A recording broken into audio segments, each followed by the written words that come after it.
হায়াতের মালিককে, মৌতের মালিককে, ধন সম্পদ দেওয়ার মালিককে, ধন সম্পদ কাইরা নেওয়ার মালিককে। মুখে বলে আল্লাহ, কিন্তু স্বার্থের মধ্যে আঘাত করলে অনেক সময় এটা স্বীকার করি না। অনেক সময় দেখবেন 4টা 5টা বাড়ি হয়ে গেলে, 2 4টা গাড়ি হয়ে গেলে, 4-5 কানে জমি জমা হয়ে গেলে, আমাদের দেশে কিছু কিছু মানুষের মধ্যে অহংকার, তকব্বর, রিয়া চলে আসে। ঠিক না বেঠিক?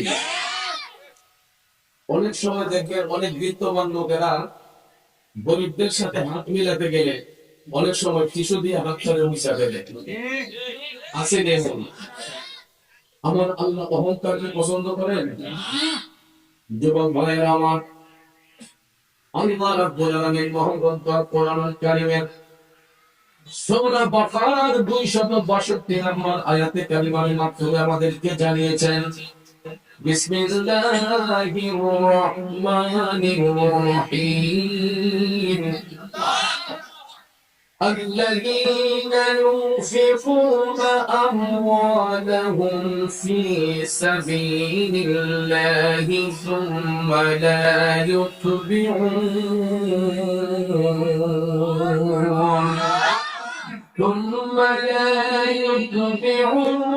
ما أنفقوا منا ولا أذى لهم أجرهم عند ربهم উচ্চস্বর বরং ঘোষণাকার। আল্লাহ রাব্বুল আলামিন বলেন, যারা ধন সম্পদ আল্লাহর পথে ব্যয় করে, যারা তাদের নিজেদের ধন সম্পদ আল্লাহর রাস্তায় ব্যয় করে, আর ওই সম্পদ ব্যয় করার পরে কোন ধরনের অনুগ্রহ প্রকাশ করে না, তাদের জবান দিয়ে কোন মানুষকে কষ্ট দেয় না, আল্লাহ রাব্বুল আলামিন বলতেছেন, ওই সমস্ত ব্যক্তিদের জন্য আমি মওলার পক্ষ থেকে রয়েছে উত্তম পুরস্কার। তাদের জন্য আমি মওলার পক্ষ থেকে রয়েছে উত্তম পুরস্কার। সাথে সাথে আল্লাহ তাআলা বলেন, ওয়ালা খাউফুন আলাইহিম ওয়ালা হুম ইয়াহজানুন।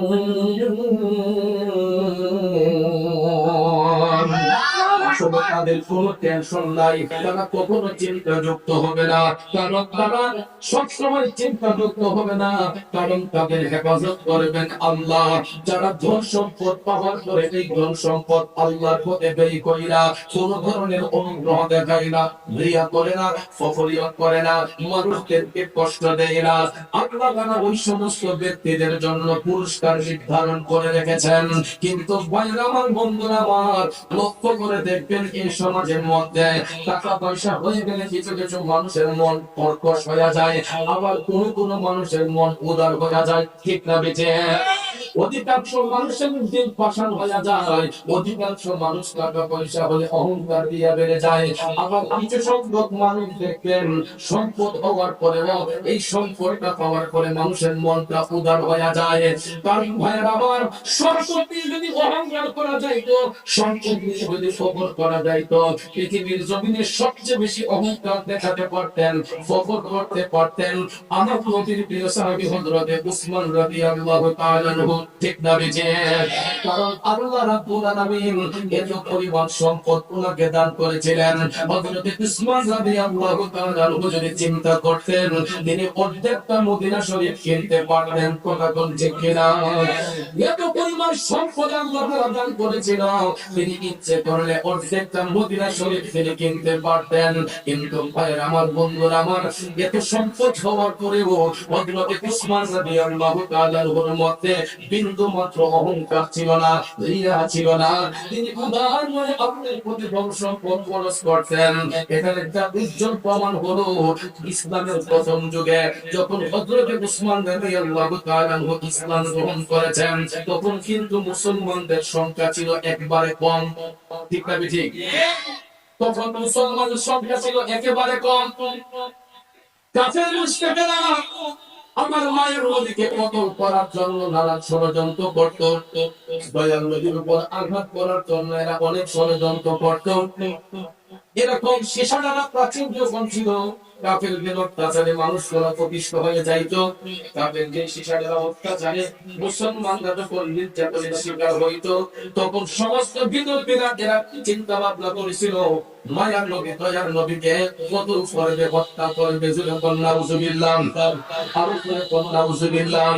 মদিনার কামলিওয়ালা নবী যখন বুঝতে পারলেন যে ওই কাফেররা মায়ার নবীর সাথে বিয়াদবি করবে, দয়ার নবী চিন্তা করলেন আমাদের মুসলমানদের সংখ্যা কম হলেও, আমার উম্মতের সংখ্যা কম হলেও ওই সমস্ত কাফেরদের মোকাবেলা করতে হবে। আর কাফেরদের মোকাবেলা যদি না করি, এদের সাহস হয়ে যাবে, এরা মুসলমানদের উপর নির্যাতন করবে। মানে আমার বন্ধুরা আমার, তখন কিন্তু মুসলমানদের সংখ্যা একেবারে কম ছিল। তখন ইসলামের পক্ষে যে যুদ্ধটা সংগঠিত হয়েছিল, এই যুদ্ধের নাম ছিল মুতার যুদ্ধ। কিসের যুদ্ধ? এই যুদ্ধটার নাম ছিল মুতার যুদ্ধ। একটু মনোযোগ ভাইয়েরা আমার, যখন এই যুদ্ধটা সংগঠিত হবে, তখন আরব দেশে ছিল গ্রীষ্মকাল। কি কাল? গ্রীষ্মকালে আরবীয়রা কিন্তু অর্থনৈতিক ক্রাইসিসে থাকতো, তাদের একটা আর্থিক সংকট থাকতো। আমাদের দেশে দেখবেন আমরা এমন একটা সময় পার করি, যখন জমিনের ধান চাষ ধান থাকে, ফসল থাকে, তখন দেখবেন অনেক গৃহস্থের হাত একদম খালি হয়ে যায়। তখন আমরা একজন আরেকজনের কাছ থেকে টাকা আহ্বান করে চলি। কথা বল ঠিক কিনা? গভীর অভিযোগ ভাইয়ের আমার, গ্রীষ্মকালে আরবীয়দের আর্থিক সংকট দেখা দিল। ঠিক ওই মুহূর্তে মদিনার কামলিওয়ালা নবী, মায়ার নবী, দয়ার নবী সাহাবায়ে কেরামকে ডাক দিলেন। সমস্ত সাহাবায়ে কেরাম আমার দয়াল নবীর কদম মুবারকে হাজির হয়ে গেলেন। নবীজির গোলামের, মুতাজির গোলামের কোনো চিন্তা নাই, চলো নবীজির জান্নাতে মদিনাতে যাই। অনেক আগে গজলটা শুনতাম এবং গাইতাম, এগুলো যে বলছি কষ্ট হয়েছে আপনাদের। নবীর শান শুনতে কেমন লাগে বাজান? সমস্ত সাহাবায়ে কেরামকে ডাকলেন।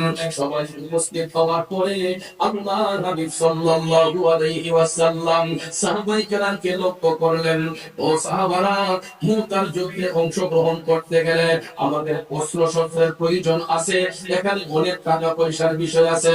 দয়াল নবী ডাক দিয়ে বললেন, সাহাবারা রে, আজকের দিনে তোমরা যে যত বেশি আপনার পথে খরচ করবা, আসলে ময়দানে আল্লাহ রাব্বুল আলামিন এর চাইতে দ্বিগুণ পরিমাণ পুরস্কার তোমাদেরকে প্রদান করবেন।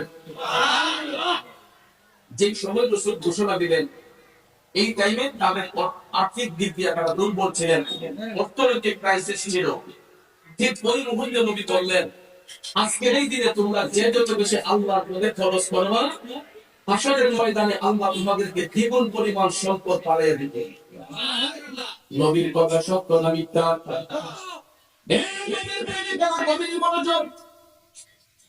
সাহাবায়ে কেরাম যখন নবীজির ঘোষণাটা শুনলেন, তারপরে নিজের জীবনকে কোরবান করে দিলেন।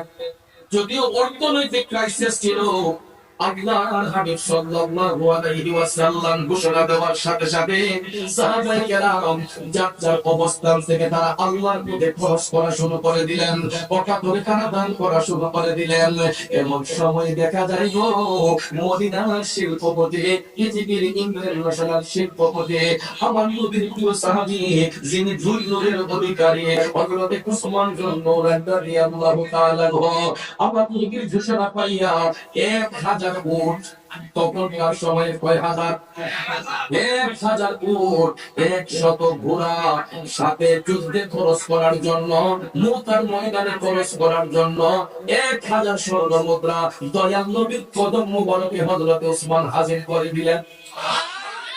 আপনারা চিন্তা করে দেখেন তো, 1000 উট যদি একটা মাঠের মধ্যে দাঁড় করানো হয়, কত বড় মাঠের প্রয়োজন। আল্লাহর হাবিব সাল্লাল্লাহু আলাইহি ওয়াসাল্লাম দেখলেন মদিনা শরীফের মধ্যে বিশাল বড় একটা মাঠ, উট ভরে গেছে, প্রায় 1000 উট, 100 ঘোড়া হযরত উসমান এক সাইডে নিয়ে দাঁড় করালেন। আল্লাহর হাবিব দেখে বলতেছেন, এইগুলা কে দান করলো? তখন সবাই বলতেছে, নবী গো, আপনার উম্মত হযরত উসমান উসমান নূরাইন এই উটগুলা এবং এই ঘোড়াগুলা তিনি আল্লাহর পথে দান করেছেন, সাথে 1000 স্বর্ণ মুদ্রা তিনি প্রদান করেছেন। এই দৃশ্য দেখে নবী খুশি না বেজার? আমার মদিনার কামড়িওয়ালা নবী মুস্কে মুস্কে হাসতেছেন। উসমান নবীর কদমে দাঁড়ানো, দয়া প্রতি ডাক দিয়া কয়, উসমান তুমি তো গানি হয়ে গেছো। নবী তাকে ধনী বলে দিয়েছেন, ওই ব্যক্তি কখনো গরিব হতে পারে? আল্লাহর হাবিব সাল্লাল্লাহু আলাইহি ওয়াসাল্লাম ডাক দিয়া কয়, উসমান তুমি তো গানি হয়ে গেলা। কারণে তার বিষয় ফার্সি ভাষার সংমিশ্রণে গঠিত, যার অর্থ হলো ধনবান ব্যক্তি। আপনারা দেখবেন হযরতে উসমান রাদিয়াল্লাহু তাআলা নামের সাথে এই গানি উপাধিটা আছে না নাই? ওনাকে সবাই অনেকেই বলে হযরত উসমান গানি। কথা কোন ঠিক না বিজে? রাদিয়াল্লাহু তাআলা যেই লকবটা দান করেছিলেন মদিনার কামলিওয়ালা নবী, দয়ার নবী, মায়ার নবী, যে আপনারা বলেন নবী যাকে ধনী বলে সাব্যস্ত করলেন, ওই লোকটার ফকর বাড়ার কথা না কমার কথা? অবশ্যই বাড়ার কথা। কিন্তু হযরত উসমান রাদিয়াল্লাহু তাআলা আনহুর বেলায় ছিল একটা ব্যতিক্রম। যখন দয়ার নবী মুতার যুদ্ধের ময়দানে এই ঘোষণা যখন দিলেন, হযরত উসমান রাদিয়াল্লাহু তাআলা আনহু চিন্তা করলেন, রাসূল আমাকে গানি উপাধি দিয়ে দান করেছেন, এখন কি করা যায়, কি করা যায়? সাথে সাথে হযরত উসমান একটা দান তহবিল গঠন করলেন। একটা দান তহবিল গঠন করে 24 আওয়ার্স এটাকে ওপেন করে দিলেন, খুলে দিলেন যে 24 ঘন্টা এই দান তহবিল থেকে আল্লাহর পথে খরচ করা হবে। তিনি একটা দান তহবিল গঠন করলেন। বর্তমানে দেখবেন আমাদের দেশেও অনেক স্মৃতি ফাউন্ডেশন আছে, আছে না? যেগুলোর পক্ষ থেকে অনেক দিকে আপনার দান অনুদান দেওয়া হয়, অনেক গরিব দুঃখী মানুষকে সাহায্য সহযোগিতা করা হয়, অনেক দিন শিক্ষা প্রতিষ্ঠানে দান করা হয়, আছে এরকম? এগুলা শিক্ষা আমরা পাইছি হযরত উসমান রাদিয়াল্লাহু তাআলা আনহুর কাছ থেকে। তিনি তখনকার সময়ে সাথে সাথে রাসূল এই ঘোষণা দেওয়ার সঙ্গে সঙ্গে তিনি একটা দান তহবিল গঠন করে এটাকে 24 আওয়ার্স তিনি ওপেন করে দিলেন, খুলে দিলেন, যে এখান থেকে দিন নাই রাত নাই, যে যখন আসবে তাকে সেখান থেকে দান করা হোক। চিন্তা করে দেখেন কেমন দান ছিল হযরত উসমান। অথচ আমাদের দেশের মধ্যে কিছু কিছু দানশীল আছে, আপনারা দেখবেন যদি 5 টাকা দান করে 20 টাকা পাগল লয়, আসেনি? আমাদের দেশে দেখবেন কিছু কিছু মানুষ দান করতে রইলে এরকম প্যান্ডেল বানায়া, মাইক টাঙ্গায়া, মানুষদেরকে সিরিয়াল বান্ধা দান করায়া দেখা যায় তাদেরকে দান অনুদান দেয়। কথা ঠিক কিনা? প্রায় সময় লক্ষ্য করলে দেখা যায় অনেক বড় বড় লোকেরা হেলিকপ্টার দিয়ে ভাড়া করে আইসা 200-250 টাকা কম্বল গুলো মানুষের দান করে। একটা হেলিকপ্টারে ভাড়া করবে, একটা এটা তো ঘন্টা হিসেব ভাড়া। কথা কোন ঠিক না? আমি চাইলে তো গাড়ি আসতে পারি, কথা কোন ঠিক না? অনেক জায়গায় এরকম দেখতে পাই দানশীল, কিন্তু এই যেই দানের মধ্যে ফকর আসে, রিয়া আসে, এই দান কখনো আল্লাহর আদালতে কবুল হয় না, আল্লাহর দরবারে কবুল হয় না। কথা কোন ঠিক কিনা? হযরত উসমান 24 আওয়ার্স খোলার দান তহবিলকে ওপেন রাখতেন, খোলা রাখতেন। যখন যে আসলো সেখান থেকে তিনি আল্লাহর পথে তাদেরকে দান করতেন। বন্ধুরা আমার, বাবাজিরা, হঠাৎ একদিন দেখা যায় একজন অসহায় ব্যক্তি মদিনার কামলিওয়ালা নবীর কদম মোবারকে হাজির হয়ে ডাক দিয়ে বলতেছে, ইয়া রাসূলুল্লাহ, নবী গো, ওগো মদিনার কামলিওয়ালা নবী, আমি একজন গরিব মানুষ, আমাকে কিছু সাহায্য দেন। আপনারা বলেন আমার নবী তাকে দিতে পারতেন কিনা? নবীর কাছে কোনো জিনিসের কমতি আছে? আল্লাহর হাবিব সাল্লাল্লাহু আলাইহি ওয়াসাল্লামের কাছে সরষা পরিমাণ থাকলেও আল্লাহর হাবিব ইচ্ছে করলে এটা কোটি গুণ বাড়ায়া বন্টন করতে পারতেন কিনা? কথা বলেন, পারতেন কিনা? গরিব ব্যক্তিটা নবীর কদমে গিয়ে বলল, ইয়া রাসূলুল্লাহ, আমাকে কিছু সাহায্য দান করে। আল্লাহর হাবিব চিন্তা করলেন, আমি তো তাকে ইচ্ছে করলে মুহূর্তের মধ্যে দিতে পারি, কিন্তু আমি আজকে আমার উসমানের একটা ঈমানের পরীক্ষা নেব, দেখি গরিবদের প্রতি আমার উসমানের দরদটা কেমন, গরিবদের প্রতি আমার উসমানের উদারতাটা কেমন। সাথে সাথে আল্লাহর হাবিব ওই ব্যক্তিটাকে ডাক দিয়ে বললেন, উম্মত, তুমি একটা কাজ করো, এই মুহূর্তে আমি তোমাকে কিছু দিতে পারছি না, তুমি আমার উসমানের কাছে চলে যাও। দেখেন আমার নবী উম্মতের ঈমান কেমনে পরীক্ষা করেন। রাসূল তো ইচ্ছে করলে দিতে পারতেন, কিন্তু আমার নবী বলেন, আমি এই মুহূর্তে তোমাকে কিছু দিতে পারছি না, তুমি আমার উসমানের কাছে যাও। লোকটা চিন্তা করলো, যেহেতু উসমান রসুল বলছেন ধনী ব্যক্তি, তার কাছে গেলে হয়তো কিছু পাইতে পারবে। তখন ওই লোকটা হাইটা হাইটা বড় হইল, হযরত উসমান রাদিয়াল্লাহু তাআলা বাড়ির কাছে যখন আসলো, আয়েশা দেখলেন যে হযরত উসমান এত বড় একজন শিল্পপতি, এত ধনাঢ্য ব্যক্তি, কিন্তু ওই গরিব লোকটা আয়েশা দেখছে যে হযরত উসমান বাড়ি মাখা খেজুর গুলা, ময়লা যুক্ত খেজুর গুলা পানি দিয়ে ধুইয়া ধুইয়া একটা বালতির মধ্যে রিজার্ভ করতেছেন। এই গরিব লোক দেখছে এই দৃশ্য বসে রয়েছে। উসমান তো টুকরি করলো, উসমান তো টুকরি করলো, ময়লা যুক্ত খেজুর ওখানে টুকাইয়া টুকাইয়া পানি দিয়ে ধুইয়া বালতিতে রাখতেছে। আমি যদি এই জায়গায় থাকতাম, জীবন ওই ক্ষেত্রে আমি টুকাই নামলে। তখন এই লোকে হযরত উসমান রাদিয়াল্লাহু তাআলা আনহুর কাছে আর চাইলো না, চলে গেছে দয়াল নবীর পদবী। কে কই ইয়া রাসূলুল্লাহ, কোন লোকের কাছে পাঠাইলেন? আপনার উসমান তো খুব কৃপণ। দয়াল নবী মুসকে মুসকে হাসিয়া বলতেছেন, তুমি এখন আবার আমার উসমানের বাড়িতে যাও। এখন লোকটা চিন্তা করলো, একবার এই অবস্থা দেখছে, দ্বিতীয়বার কি কাজে নিয়ে এরপর নবী বলছেন, না গেলে তো হয় না। দ্বিতীয়বার আবার গেছে হযরত উসমানের বাড়িতে, গিয়ে দেখতেছে হযরত উসমান ওনার ঘরের কর্মচারীদেরকে ধমকাইতেছে। কারণটা কি? এই কর্মচারীরা তুমির মধ্যে সরটা বাড়াই গেছে। কুকির সরটা যদি বাড়াই দেয়, তেল কি কম জলবো না বেশি জলবো? এখনের যুগের বাচ্চারা তো কুকি চিনবে না, কারণ আধুনিক যুগে এখন কুকির ব্যবহার হয় না। আমরা যখন ছোট ছিলাম তখনও কুকির ব্যবহার ছিল, ঠিক না বেঁচে? কারণগঞ্জে তখন কুকির দ্বারা সন্তান আগে কেরাসিন আইনা করে রিজার্ভ রাখতে হইতো। অনেকে হারিকে, অনেকে কুকি ধরাইয়া। আমরা তো অনেক সময় পড়াশোনা করছি কারেন্ট চলে গেলে কুকি জ্বালাই আমরা পড়াশোনা করছি, কিন্তু এই বাচ্চাগুলো এখন কুকির ব্যবহার তাদের নাই, কুকি চিনেই না। আমার বাচ্চারই চিনে না, ওরা চিনবো কিভাবে? ঠিক না বেঁচে? কারণ যুগ এখন ডেভেলপ। কিন্তু ভাইয়ের আমার কোন এক সময় সন্ধ্যার আগে কেরোসিন তেল দিয়ে আগে ঘরে রিজার্ভ করা হয়েছে, কুপি গুলাকে পরিষ্কার করে, শরীর গুলাকে ভালো করে পরিষ্কার করে সুন্দর করে এখানে মডিফাই করে রাখা হয়েছে। সন্ধ্যার পরেই কুপি ধরাই রাখা হয়েছে, ল্যাম্প ভারী তেল ধরে রাখা হয়েছে। কথাটা ঠিক না? তো ওই লোকটা আয়েশা দেখতেছে হযরত উসমান কর্মচারীদেরকে ধমকাইতেছেন, কারণ কোন এরা কুপির মধ্যে শরীরটা বাড়াইয়া দিছে। যেই কারণে হযরত উসমান বলতেছেন, তোমাদের এত বড় সাহস, তোমরা কিন্তু তেল জ্বালাচ্ছ, কুপির শরীরটা বাড়াইয়া দিলা কেন? লোকটা এত জীবন মানুষ, এত বড় ধনী ব্যক্তি, একটু তেল দরকার আছে, তোরে কর্মচারীদেরকে দবাইয়া এই ফদাইয়া দমা বলতেছে, এবারে টেকিং সহযোগিতা ও সাংগঠনিক মানুষ। আবার চলে গেছে নবীদের কদম মোবারকে, গিয়া কই ইয়া রাসূলুল্লাহ, আপনার উসমান খুবই গভীর। নবী বললেন, কেন? আপনার উসমান তার কর্মচারীরা সামান্য একটু তেল খরচ করতেছে, কুপির শরীরটা বাড়াই দেওয়ার কারণে উনি ওনার কর্মচারীদেরকে ধমকাইতেছে, এই জন্য আমি তার কাছে চাইছি না। নবী আমার মুস্কি মুস্কি হাইসা তার তৃতীয় দিন আবার বলতেছেন, উম্মত তুমি এখন আবার আমার উসমানের বাড়িতে যাও। কিন্তু আবার চিন্তা করতেছে, রাসূল বলছেন কেমনে না যায়। আচ্ছা ঠিক আছে, শেষ পর গিয়ে দিবে। তৃতীয় দিন আবার গেল হযরত উসমানের বাড়িতে। ওই দিন যাইয়া দেখে হযরত উসমান রোদের মধ্যে তুলা শুকাইতেছেন।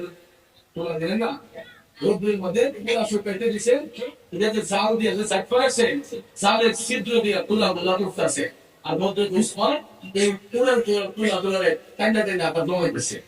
এই লোকের থেকে একবার সাইডা দিচ্ছে, সামান্য একটা তুলা পাতলা জিনিস এটা উঠতেছে, এত কিশোর মানুষ এই পাতলা তুলাটা জমাইতেছে, কেমন বকিলের মুখে হাই হাই হাই দিন এবার মিছিল শুনবো কি আমাদের মুখে নাউজুবিল্লাহ। আবার গেছে নবীজির কদমে, যাইয়া বলল, নবী গো আপনাকে আমি বলতেছি ইয়া রাসূলুল্লাহ আমারে পাঠাইয়েন না। নবী গো এই লোকটা বড় কৃপণ, আপনার উসমান তুলা বাতাসে উঠতেছে, এই তুলাগুলো আপনার উসমান জমায়া চেক করতেছে, কে নিজেই চলবে কে আমার দিবে কে? আমার মদিনার সামনে নবী তারা ডাক দিয়া বললেন, উম্মত তুমি যে তিনবার গেলা, একবারও কি আমার উসমানকে সালাম বিনিময় করছো? হ্যাঁ ঠিক আছে। এই অবস্থা দিকে তো কতই বলছি না, রাসূল বললেন তুমি তো সালাম নিতে উসমানকে দিলে, তুমি উসমান সম্পর্কে ধারণা রাখছো কি মুসলমান পরস্পর সাক্ষাৎ হলে তাহলে সালাম দিতে পারে। ঠিক আছে, আগে পরস্পর সাক্ষাৎ করে সালাম দিতে হয়, এরপরে এটা কুশল বিনিময়। তুমি তো আমার উসমানকে সালামই দেও নাই, তাইলে তুমি উসমান সম্পর্কে জানবা কি? যাও তুমি এখন গিয়া আমার উসমানকে সালাম দাও। এবার লোকটা গেল আবার হযরত উসমান রাদিয়াল্লাহু তাআলা আনহুর কাছে, যাইয়া সালাম দেওয়ার সঙ্গে সঙ্গে হযরত উসমান রাদিয়াল্লাহু তাআলা সালামের জবাব দিয়ে বললেন, ভাই আমি ইতিপূর্বে 3 দিন লক্ষ্য করেছি আপনি আমার বাড়িতে আসেন, কিন্তু আমি কাজের ভিড়ে আপনার সঙ্গে কথা বলতে পারি নাই। এবার বলুন আপনি কেন আমার বাড়িতে আসলেন? আমি তো আপনাকে তালাশ করতে গেলে দেখি আপনি আমার বাড়িতে নাই। 3 দিন আপনি আমার বাড়িতে আসেন আমি লক্ষ্য করছি, কিন্তু কথা বলার সময় আমি পাই নাই। যখন আপনাকে তালাশ করে গিয়ে দেখি আপনি আমার বাড়িতে নাই, এবার বলুন আপনি কেন আসলেন? তখন লোকটা ডাক দেয়া কয়, হুজুর আমি নবীজির কদম মুবারকে গিয়েছিলাম কিছু সাহায্যের জন্য, আমার চলতে বড় কষ্ট হয়, দয়াল নবী বলছেন আপনার কাছে আসার জন্য, এবার আপনি আমাকে কিছু সাহায্য দেন। হযরত ওসমান যখন জানতে পারলেন মদিনার কামেল নবী মায়ার নবী দয়াল নবী পাঠাইছে, তখন তিনি চোখের পানি ছেড়ে কান্না শুরু করেন, ভাবতে লাগলেন দুজাহানের সরকার নবী কোন কায়নাতের বাদশা নবী আমি উসমানের কাছে লোকটাকে সাহায্যের জন্য পাঠাইলেন, আমি এখন তারে কি দিয়া খুশি করব, কি দিয়া খুশি করব? হযরত ওসমান ভাবতে ভাবতে হঠাৎ করে দেখতেছেন ওনার একটা বিরাট বড় উটের কাফেলা বাণিজ্য করে আসতেছে, অনেক দূরে একটা সরু রেখা দেখা যাচ্ছে, অনেকগুলো উট এই কাফেলার মধ্যে ছিল। এগুলা বাণিজ্য শেষ করে পিঠের মধ্যে মালামাল দিয়ে হযরত ওসমানের বাড়ির দিকে আসতেছে। তখন হযরত ওসমান সরু রেখাটা দেখে ওই ভদ্রলোককে বলতেছেন যে এই যে একটা সরু রেখা দেখা যাচ্ছে, দেখেন তো এটা আপনার নজরে আসতেছে? এই লোকটা ছায়া তো হুজুর অনেক বড় একটা উটের কাফেলা।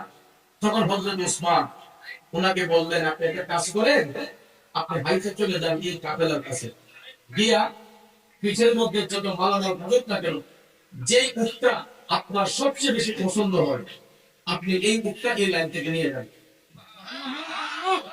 মালামাল সহ যে উটটা সবচেয়ে বড় এটা আপনি নিয়ে যাবেন।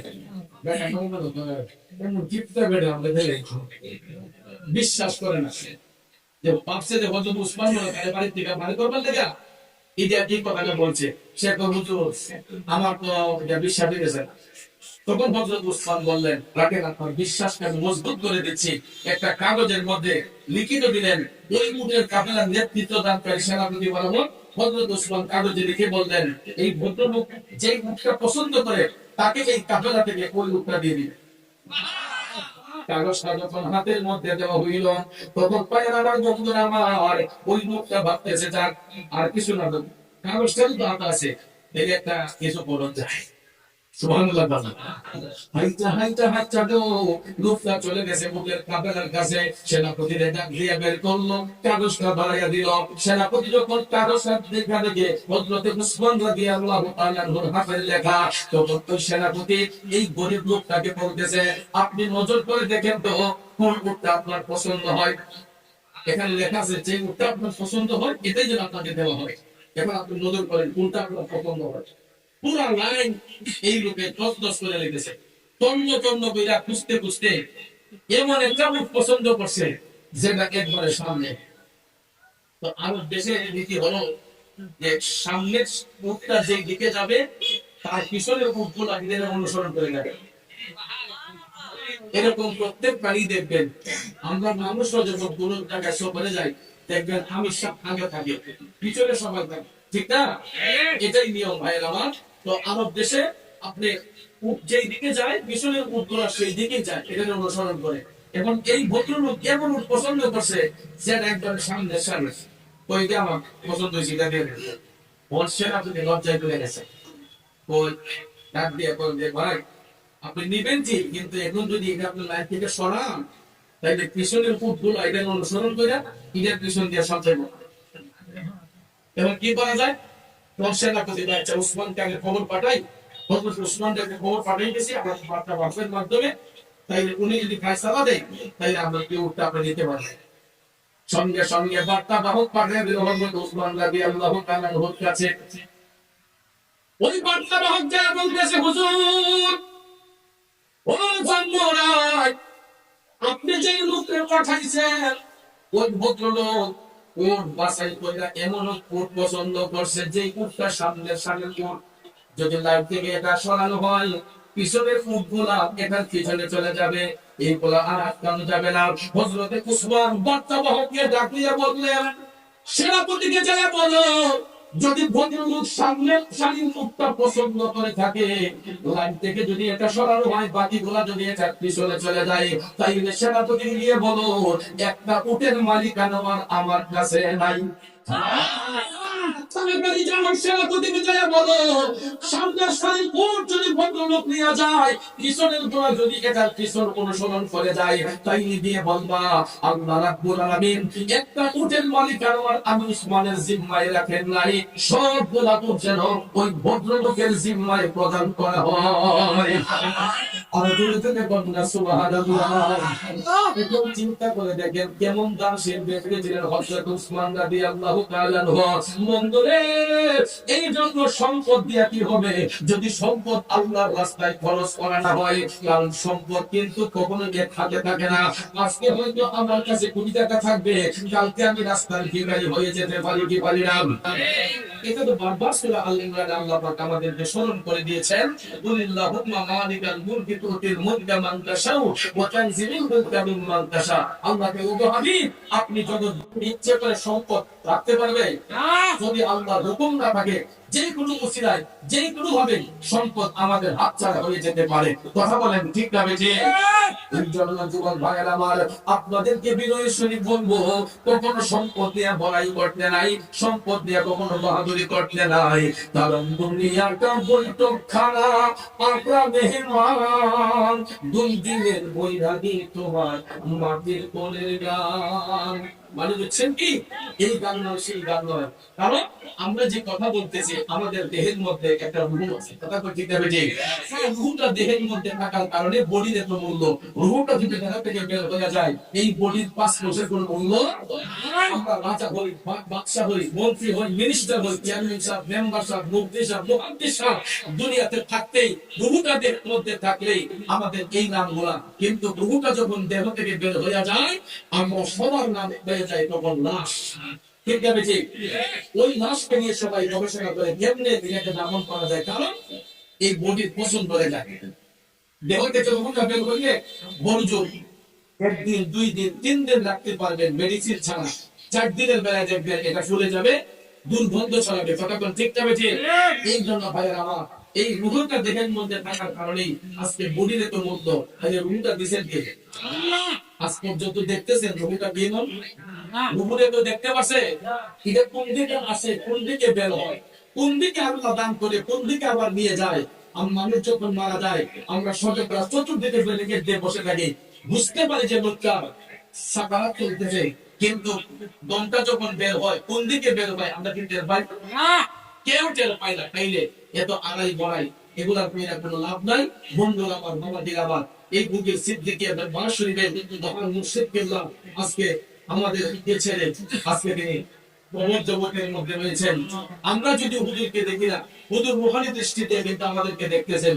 একটু আগে মুনাদির সাহেব বলে গেছেন যে শুধু নবীরা নয় ওলিরাও জিন্দা। কথাটা ঠিক কিনা? ওলিরাও জিন্দা। যদি আমরা কোরআন সত্য হয়, আমরা বলেন ওয়ালা তাদুরু লিমা ইউকতালু ফি সাবিলিল্লাহি আমওয়াত বাল আতিয়াউ ওয়ালাকিন লা তাশউরুন।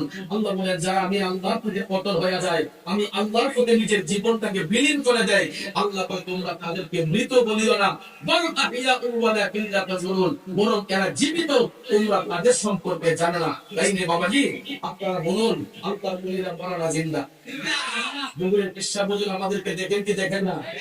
আমি যখন এখানে বৈশা যখন সহযোগিতার হাত বাড়াতাম, আমার পেশা বুজুর স্টেজের মধ্যে যখন বসা থাকতেন, হুজুরের মুস্তি মুস্তি আয়সা যখন হেলথের দিকে তাকাইতো তখন আল্লাহর বান্দার হাত তুলত। হুজুরের চেহারার দিকে তাকাইয়া, হুজুরের পেশা বুজুরের দিকে তাকাইয়া অনেকে হাত তুলত যে বাজার আমি এটা দিব, বাজার আমি মুখটা এটা দেব। কিন্তু এখন হুজুর যদিও জাহিরি ভাবে আমাদের কাছে নাই, রুহানি ভাবে আমাদের মধ্যে আছেন না নাই? আল্লাহর ওলিরা দুনিয়াতে থাকতে তাদের জামালিয়ত যেরকম থাকে ওফাদল করে একটা 70 গুণ বৃদ্ধি পায়। ইমাম আল্লাহ হযরত ইসকে মোহাম্মদ আমাদের শরীয়তের মধ্যে আমি পরে দেখলাম আল্লাহ লিখেছেন যে সুফি যারা হয়, আল্লাহ বন্ধু যারা হয়, আল্লাহ ওলি যারা হয়, তারা দুনিয়াতে থাকতে তাদের মকামটা যতটুকু থাকে ওফাদল করে তাদের সে কারামতি শক্তি এটা 70 গুণ বৃদ্ধি পায়। তাইলে আল্লাহ বলিবান করা জিন্দা আমার হযরত উসমান রাদিয়াল্লাহু তাআলা বলেন, এত ধনাঢ্য ব্যক্তি হইয়া একটু রিয়া থাকতো না, পদবিও থাকতো না। আমরা তো সেই অনুসারী, কথা বল ঠিক যাবে ঠিক, এই অনুসারী। আমাদের মধ্যে এরকম উদারতা থাকা দরকার আছে না লাগে? যদি থাইকা থাকে হুজুর আলোচনা করবেন। আমার ভাই একটু আগে বলেছেন যে মিলাদ ভাই আমাদের মধ্যে, আমি আপনাদের আসলে, কারণ আমার পুরাটা যৌবন এই কসবা নবীনগরের মধ্যে কাটাই দিয়েছি। স্টুডেন্ট লাইফ থেকে শুরু করে আমার এই পুরাটা যৌবন 41 বছর কম রাখলাম। আমার পুরাটা যৌবন আমি এই কসবা নবীনগরের মধ্যে কাটাইতেছি। আমি অনেক সময় আমার এলাকায় অনেক জানাজায় অংশগ্রহণ করতে পারি না, কিন্তু আমি প্রায় সময় এই কসবা নবীনগরে অনেক জানাজার মধ্যে, অনেক জানাজার মাঠে আমি উপস্থিত থাকার সুযোগ হয়। কারণ এটা মনের টান, ভালোবাসার টান, কথা ঠিক যাবে। তো আমিও চাই, আমি আমার বাড়িতে বলে যাচ্ছি যে আমি অবাকের পরে অন্তত কয়েকটা থানার মধ্যে মাইকিং হবে। একটা হলো কসবা, নবীনগর, ভৈরব, বাজিতপুর। এই কয়েকটা থানার মধ্যে মাইকিং করাতে হবে, কারণ এই এলাকার মানুষগুলো যতক্ষণ না যাবে আমাদের কোনো দাপন করবে না। আমি আমার পরিবারে বলে রাখছি, যদি এই দেশের মাটিতে আমার মরণ হয়, তাহলে বলছি যে আমার কসবা, নবীনগরের, ভৈরবের মানুষ